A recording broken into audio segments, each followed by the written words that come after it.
Então, com isso ele está querendo dizer que a prudência, quer dizer, a dizer que alguém tem fronete, sabedoria prática, é quando essa pessoa tem a palavra que nunca aparece aqui, né?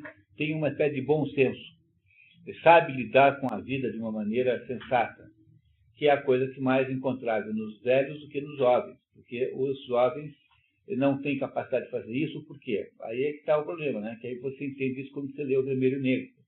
Por que o Julian Sorel?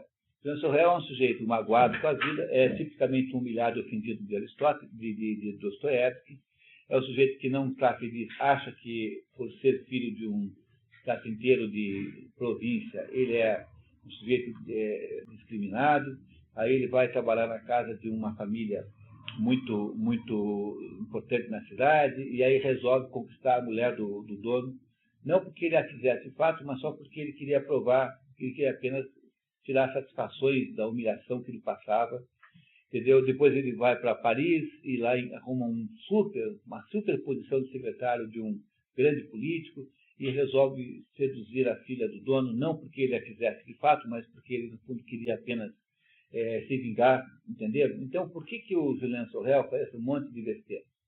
Ele acaba gerando um enorme desastre no final das contas. Porque ele só tem alma sensitiva, ele não tem alma racional. Porque ele não controla a alma, porque ele é um sujeito motivado pelo quê? Pelas paixões, pelo ressentimento, que é a palavra melhor para definir o que define as ações do Julian Sorel. É um ressentido profundo e que não consegue enxergar a vantagem de nada.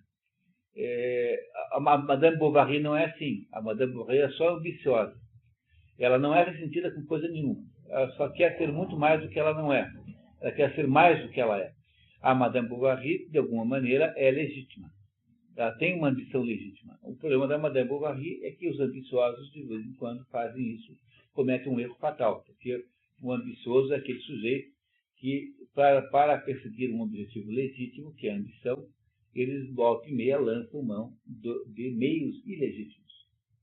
O invejoso faz exatamente o contrário. O invejoso é o sujeito que persegue um objetivo ilegítimo, que é derrubar os outros, e para isso vai fazer o quê? Vai denunciar o sujeito na justiça, ligar para a Receita Federal, ou seja, para usar todos os meios legítimos, entendeu? Entenderam a diferença do invejoso e do ambicioso? Na hora, a Madame Bovary é isso. Então, por que o Julian Sorel não é como a Madame Bovary? Porque ambos são infelizes, mas só que a Madame Bovary é só ambiciosa. Aí é uma Bovary, né? E o Julian Sorel é um ressentido. É um sujeito com ódio do mundo, porque acha que o mundo o persegue. Então, o Julian Sorel é um sujeito cuja vida está sendo conduzida como um eixo central pelo ressentimento. Olha, o que é isso? O ressentimento é uma emoção, é uma função da alma sensitiva. Como é que ele poderia, consertar isso? Ele poderia consertar isso se a alma racional pudesse interferir sobre a alma sensitiva de modo a modelar aquele ressentimento, aquela atitude, para que ele estivesse na justa medida. E é por essa razão que você não encontra sabedoria em jovens, porque os jovens estão conduzidos sempre pela sua alma sensitiva, pelas suas emoções. E quem vive conduzido pelas próprias emoções é egocêntrico, é alguém egocentrado. Portanto, o jovem não serve como conselheiro para nada, porque eles não têm a menor ideia do que fazer. Em geral, né? Claro que pode ter exceções e tal. Mas, em geral, essa é a situação da juventude é essa. É uma excessiva predominância da alma sensitiva sobre a alma racional. E a alma racional, então, é que faz a modulação dos sentimentos. Por meio do quê? Por meio da prônesis. A prônesis é uma função da alma racional que permite que a alma sensitiva conduza-se pela mediania. Ou seja, procurando a justa média, a justa medida. Varia muito. Uma psicóloga uma vez me falou que os homens vão até os 35, as mulheres até os 25 de adolescência. Assim. Eu não sei, aí deve ter muita teoria a respeito disso, né? Deve ter muita gente com muita teoria. O Rubens ali, eu acho que ele te conta melhor do que eu. Mas a verdade é que o que se chama maturidade é um pouco isso mesmo, né?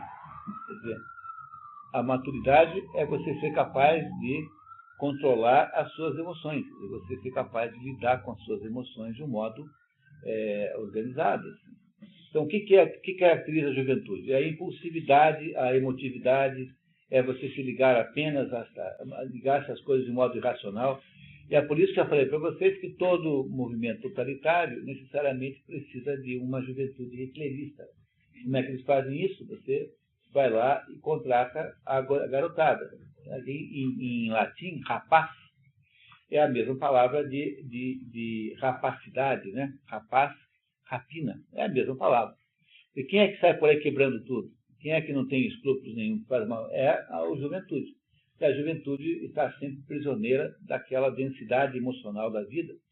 E a maturidade não. Então o homem maduro, a mulher madura, né? A pessoa madura, sabe interpretar suas emoções, sabe controlar suas emoções, subordiná-las à razão.